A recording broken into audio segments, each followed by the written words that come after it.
Hello students, आज हम करने वाले हैं present continuous tense. Present simple tense मैं पहले करवा चुकी हूँ। अगर आपने वो वीडियो नहीं देखी है तो पहले वो देख लीजिए। तो चलिए आज की वीडियो फटाफट स्टार्ट करते हैं। पहले हम इसकी डेफिनेशन देखेंगे कि प्रेजेंट कॉन्टिन्यूस टेंस होता क्या है। Present continuous tense expresses the ongoing action और task of the present. Present continuous tense से हमें किसी कार्य या घटना के वर्तमान में जारी होने का पता चलता है। प्रेजेंट का मतलब वर्तमान और कॉन्टिन्यूस का मतलब जारी होना या बिना रुके निरंतर होना। It is also called present progressive tense. हम इसे प्रेजेंट प्रोग्रेसिव टेंस भी कह सकते हैं। प्रेजेंट कॉन्टिन्यूस टेंस की पहचान कैसे होती है कि एक तो ये प्रेजेंट यानी वर्तमान में होंगे, दूसरा कॉन्टिन्यूस मतलब किसी कार्य का लगातार जारी होना पाया जाता है, और तीसरा इस टेंस के सेंटेंसेस के अंत में रहा है, रही है, रहे हैं, रहा हूँ, रही हूँ आदि शब्द आते हैं। For example, I am eating the meal, मैं खाना खा रही हूँ। प्रेजेंट कॉन्टिन्यूस टेंस का स्ट्रक्चर कुछ इस तरीके से है कि पहले सब्जेक्ट आएगा, उसके बाद helping verb is am are में से कोई एक आएगी,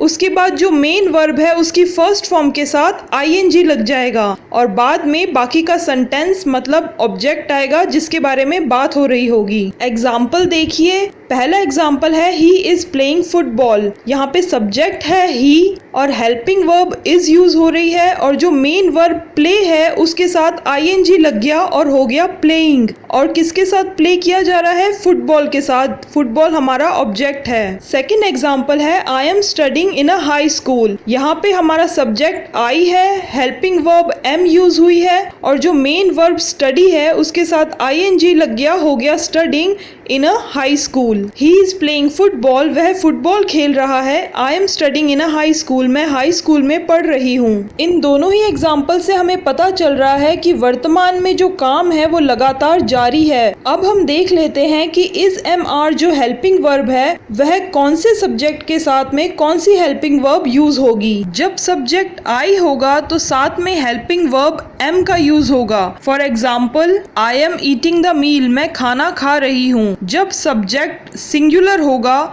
मतलब कि ही, शी, इट या कोई सिंगुलर पर्सन नेम होगा, तब हेल्पिंग वर्ब इज यूज होगी। For example, Ram is going, Ram जा रहा है। द गर्ल इज डांसिंग, लड़की नाच रही है। ही इज रनिंग, वह भाग रहा है। और जब सब्जेक्ट प्लूरल होगा मतलब कि बहुवचन होगा जैसे कि वी, दे, तब हेल्पिंग वर्ब आर यूज होगी। For example, we are playing, हम खेल रहे हैं। दे आर सिंगिंग, वह गा रहे हैं। और जो यू है वो भी प्लूरल में काउंट होता है, तो इसीलिए यू के साथ भी हेल्पिंग वर्ब आर ही आएगी। For example, you are writing, तुम लिख रहे हो। अब आप सबको समझ आ गया होगा कि कौन से सब्जेक्ट के साथ कौन सी हेल्पिंग वर्ब यूज होगी। आई के साथ एम यूज होगा, और अगर सब्जेक्ट सिंगुलर एक वचन होगा जैसे कि ही, शी, इट या सिंगुलर पर्सन नेम, तो हेल्पिंग वर्ब इज यूज होगी। और अगर सब्जेक्ट प्लूरल यानी कि बहुवचन होगा जैसे कि वी, दे,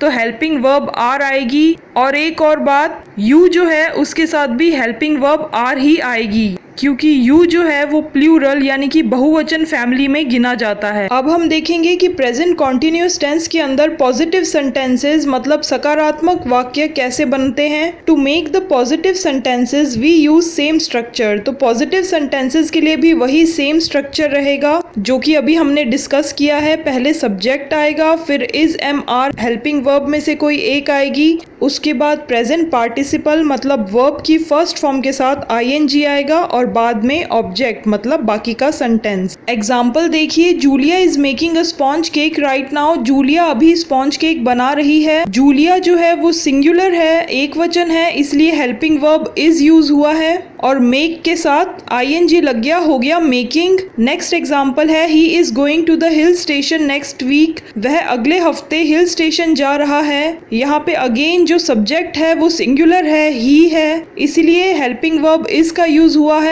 और वर्ब यूज हुई है गोइंग। साथ में फ्यूचर का रेफरेंस दिया गया है कि अगले हफ्ते जा रहा है, लेकिन बात जो है वो अभी प्रेजेंट में बोली जा रही है। अब देखिए कि प्रेजेंट कॉन्टिन्यूस टेंस में नेगेटिव सेंटेंसेस मतलब नकारात्मक वाक्य कैसे बनाए जाएंगे? We add not after auxiliary verb to make the sentence negative. यहाँ पर हम ऑक्सिलरी वर्ब यानी कि हेल्पिंग वर्ब के बाद नॉट लगा देंगे तो नेगेटिव यानी कि नकारात्मक सेंटेंस बन जाएगा।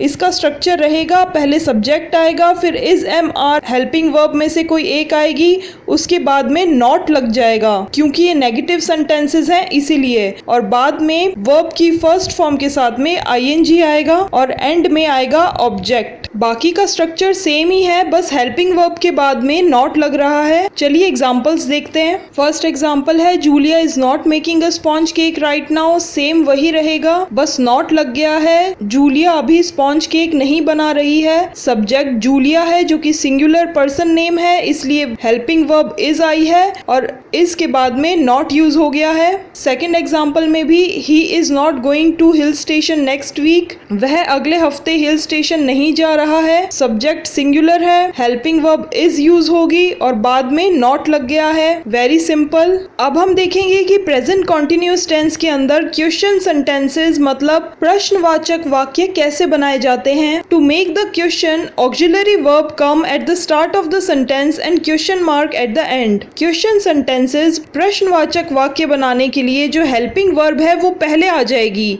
अब वो सब्जेक्ट से पहले लगाएंगे हम और एंड में सेंटेंस के एंड में हमें क्वेश्चन मार्क लगाना होता है, जिससे हमें पता चलता है कि ये प्रश्नवाचक सेंटेंसेस हैं। इसका स्ट्रक्चर होगा is am are helping verb में से कोई एक, उसके बाद आएगा सब्जेक्ट, उसके बाद में जो मेन वर्ब है उसके साथ आईएनजी लग जाएगा और बाद में ऑब्जेक्ट यानी कि बाकी का सेंटेंस आएगा और लास्ट में क्वेश्चन मार्क लग जाएगा। एग्जाम्पल्स देखिए। Is Julia making a sponge cake right now. क्या जूलिया अभी स्पॉन्ज केक बना रही है? इसमें जो हमारी हेल्पिंग वर्ब है इज वो पहले आ गया और सब्जेक्ट जो है जूलिया वो पीछे हो गया और सेंटेंस के लास्ट में क्वेश्चन मार्क लग गया। सेकंड एग्जांपल भी is he going to hill station next week. क्या वह अगले हफ्ते हिल स्टेशन जा रहा है? इसमें भी हेल्पिंग वर्ब आगे आ गई और जो सब्जेक्ट है वो पीछे आ गया और सेंटेंस के एंड में क्वेश्चन मार्क लग गया। है ना इजी? बस पहले हेल्पिंग वर्ब आ जाएगी, फिर सब्जेक्ट आ जाएगा और सेंटेंस के एंड में क्वेश्चन मार्क आ जाएगा और जो हेल्पिंग वर्ब है वो सब्जेक्ट के अकॉर्डिंग आएगी। ही शी इट के साथ में इज आएगा, वी दे यू के साथ में आर आएगा और आई के साथ में एम आएगा। बाकी जो वर्ब की फर्स्ट फॉर्म के साथ आईएनजी है वो सेम रहेगा।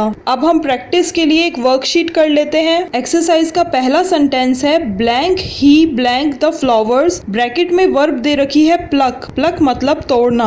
आंसर होगा is he plucking the flowers. क्या वह फूल तोड़ रहा है? यहाँ हमें पता चल रहा है कि ये प्रेजेंट कंटिन्यूअस टेंस का प्रश्नवाचक सेंटेंस है क्योंकि इस सेंटेंस के एंड में क्वेश्चन मार्क लगा हुआ है और यहाँ पे इज इसलिए आया क्योंकि यहाँ पे जो सब्जेक्ट है वो सिंगुलर दे रखा है ही और वर्ब जो है प्लक उसके साथ आईएनजी लग गया तो बन गया प्लकिंग। सेकंड सेंटेंस है Jamie blank with the guitar. Bracket में वर्ब है प्ले।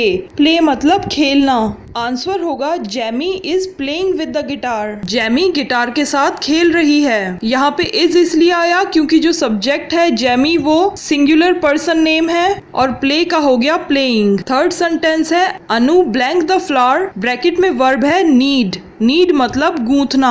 आंसर होगा अनु इज नीडिंग द फ्लावर। अनु आटा गूंथ रही है। यहाँ पे इज आया क्योंकि जो अनु है वो सिंगुलर पर्सन नेम है और हमें पता है कि अगर सब्जेक्ट सिंगुलर होता है तो इज आता है हेल्पिंग वर्ब में और जो मेन वर्ब है नीड उसका हो गया नीडिंग। फोर्थ सेंटेंस है the labourer blank the carriage. Bracket में वर्ब है पुश मतलब धक्का देना।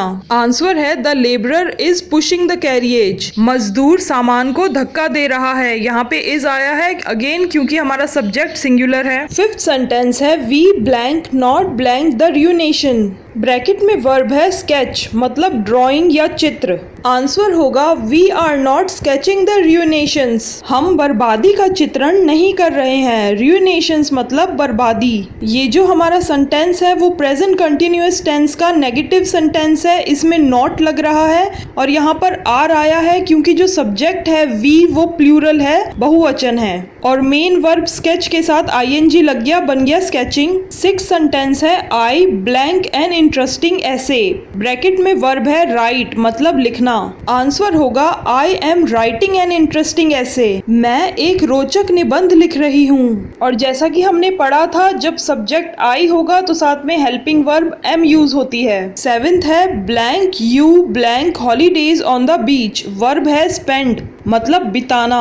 आंसर होगा are you spending holidays on the beach. क्या तुम बीच पर छुट्टियां बिता रहे हो। और ये हमारा इंटेरोगेटिव सेंटेंस है, मतलब कि प्रश्नवाचक वाक्य है, इसीलिए इसके एंड में क्वेश्चन मार्क लगा हुआ है। और यहाँ पे जो हमारा सब्जेक्ट यू है वो प्लूरल है, बहुवचन है, इसीलिए हमने हेल्पिंग वर्ब आर का यूज किया है। और जैसा कि हमने पढ़ा था, इंटेरोगेटिव सेंटेंसेस में जो हेल्पिंग वर्ब है वो सब्जेक्ट के पहले आ जाती है। और स्पेंड का हो गया स्पेंडिंग। 8th सेंटेंस है blank our leaders blank for the prosperity of our country. Bracket में वर्ब है वर्क मतलब काम। आंसर होगा are our leaders working for the prosperity of our country. क्या हमारे नेता देश की समृद्धि के लिए काम कर रहे हैं। अगेन ये इंटेरोगेटिव सेंटेंस है, इसलिए यहाँ पर सबसे पहले हेल्पिंग वर्ब यूज हुई है आर। और जो हमारा सब्जेक्ट है वो है लीडर्स, जो कि प्लूरल है, बहुवचन है, इसलिए हमने हेल्पिंग वर्ब आर का यूज किया है। 9th सेंटेंस है he blank not blank the MA examination this year. Bracket में वर्ब है टेक मतलब लेना।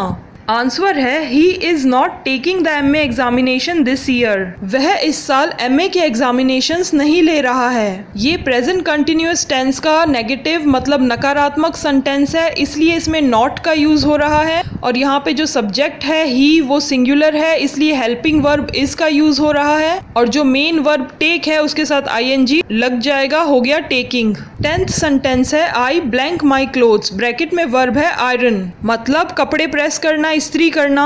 आंसर होगा I am ironing my clothes. मैं अपने कपड़े इस्त्री कर रही हूँ। यहाँ पे सब्जेक्ट आई है, इसलिए हेल्पिंग वर्ब एम का यूज हुआ है और आयरन का हो गया आयरनिंग।